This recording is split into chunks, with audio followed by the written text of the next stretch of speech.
खैर, एक और बड़ी खबर इस समय जो ब्रिटेन से आ रही है उसका रुख करते हैं। ब्रिटेन में हिंदू मंदिर को मस्जिद में बदलने का एक बेहद गंभीर मामला सामने आया है। मर्यादा पुरुषोत्तम श्री राम मंदिर को मस्जिद बनाने की कोशिश का मामला पीटरबरो के इलाके में आया है और अब यह मामला यूके के, यूनाइटेड किंगडम के, ब्रिटेन के हाई कोर्ट में पहुंच गया है। दरअसल पीटरबरो सिटी काउंसिल ने अपने फैसले को कानूनी बताया है। काउंसिल का दावा यह है कि यह गैर कानूनी नहीं है कि अगर उन्हें पैसे की जरूरत हो तो किसी हिंदू मंदिर या हिंदू समुदाय के मंदिर को अगर मस्जिद के लोग खरीदना चाहते हैं तो वहां पर वो पैसा लेकर उस जगह को मस्जिद बना दे। लेकिन पीटरबरो का जो हिंदू समुदाय है इसने इस फैसले का कड़ा विरोध करना शुरू किया है। अब चौंकाने वाली बात, एक और बात सुनिए। पीटरबरो सिटी काउंसिल में 10 सदस्य हैं, इनमें से 5 मुसलमान हैं। जो वर्तमान काउंसलर हैं डॉक्टर शबीना कयूम, वो लेबर पार्टी की हैं, काउंसिल की वो लीडर है। दूसरे हैं मोहम्मद जमील, तीसरे हैं जमीर अली, चौथे हैं नुमान अली इकबाल और जो 5वें हैं वो हैं एन शहीद। अब ये पूरा मामला मैं आपको समझाता हूं। दरअसल ब्रिटेन में पीटरबरो सिक्योरिटी जो सिटी काउंसिल है उसने एक बिल्डिंग को बेचने का निर्णय कर लिया है। इस बिल्डिंग में पिछले करीब 40 साल से एक भव्य राम मंदिर चल रहा है। यह बिल्डिंग जो है यूके इस्लामिक मिशन को बेची जा रही है, जो वहां पर एक मस्जिद और इस्लामिक सेंटर बनाना चाहता है।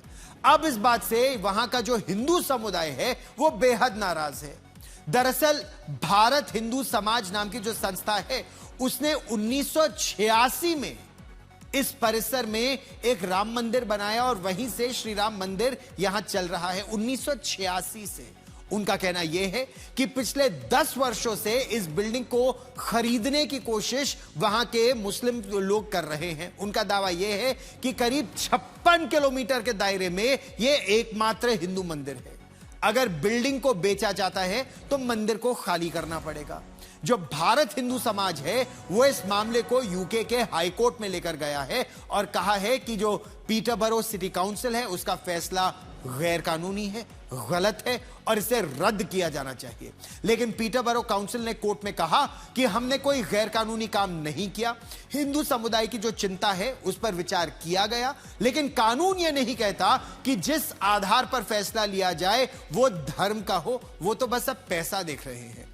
पार्षद का दावा यह है कि उसने हिंदू समुदाय के लिए एक और जगह मंदिर बनाने की पेशकश की, लेकिन सवाल यह है कि काउंसिल ने यूके इस्लामिक मिशन को इसको ही क्यों चुना। 5 उसमें मुसलमान सदस्य हैं, वो इस्लामिक काउंसिल को ही वो बिल्डिंग क्यों बेचना चाहते हैं। अब जब बोली लगाई गई तो इस्लामिक मिशन ने लगभग 18 करोड़ रुपए की बोली लगाई, जबकि जो हिंदू समाज है उसने करीब 10 करोड़ रुपए की बोली लगाई थी। काउंसिल का दावा यह है कि उसकी आर्थिक स्थिति कमजोर है, इसीलिए उसने ज्यादा कीमत देने वालों की बोली को चुन लिया। यह मामला अब ब्रिटेन की हाई कोर्ट में है। अब कोर्ट तय करेगा कि परिषद का फैसला कानून सम्मत है, कानून के मुताबिक है या नहीं। लेकिन तब तक मंदिर जो है वो मौजूदा लीज के तहत वहां पर बना रहेगा। मेरे सहयोगी प्रणय उपाध्याय ने पीटरबरो राम मंदिर की ट्रस्ट की सदस्य गौरी चौधरी से बात की। सुनिए उनका क्या कहना है। आप 14 लाख पाउंड देने के लिए तैयार थी, लेकिन जो सामने वाली पार्टी है वो उससे ज्यादा पैसे देके एक राम मंदिर की जमीन खरीदना चाहते हैं ताकि वहां पर एक मस्जिद बनाई जा सके। ये सही है? हाँ जी, ये 1.4 मिलियन पाउंड, यस। और उनकी हम लोग देने के लिए तैयार थे। ये हमारी बिड में इतने की बिड करी थी, लेकिन हमारी बिड शायद पीटरबरो सिटी काउंसिल को ठीक नहीं लगी या जो भी हुआ, उन्होंने यूकेआईएम ने इसको विन किया एंड ये चीज उनके हक में ये फैसला आया कि अभी यहाँ पे यूकेआईएम को ये जमीन देनी चाहिए, ना कि राम मंदिर।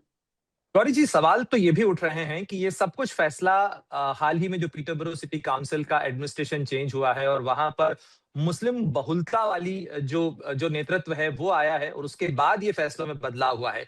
क्या ये आकलन सही है या क्या इस तरीके की कोई चीज हुई है? तथ्य क्या है? है क्या कि पिछली बार ये पहले सिटी काउंसिल अलग एडमिनिस्ट्रेशन के अंडर में थी। ये बात है तो ठीक कि ये जो जैसे भी एडमिनिस्ट्रेशन चेंज हुआ है और उस एडमिनिस्ट्रेशन में जो कैबिनेट है उस कैबिनेट के जितने भी मैक्सिमम जो लोग हैं वो इसी फेथ ग्रुप के हैं।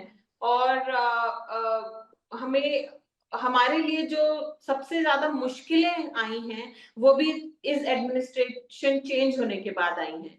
बट अब इसका डायरेक्ट फेथ से कनेक्शन है वो मैं नहीं बोल सकती, या मुझे पता भी नहीं है। बट मैं आपको इतना जरूर बता सकती हूँ कि हमारी जो असली मुश्किल स्टार्ट हुई है वो इस एडमिनिस्ट्रेशन के आने के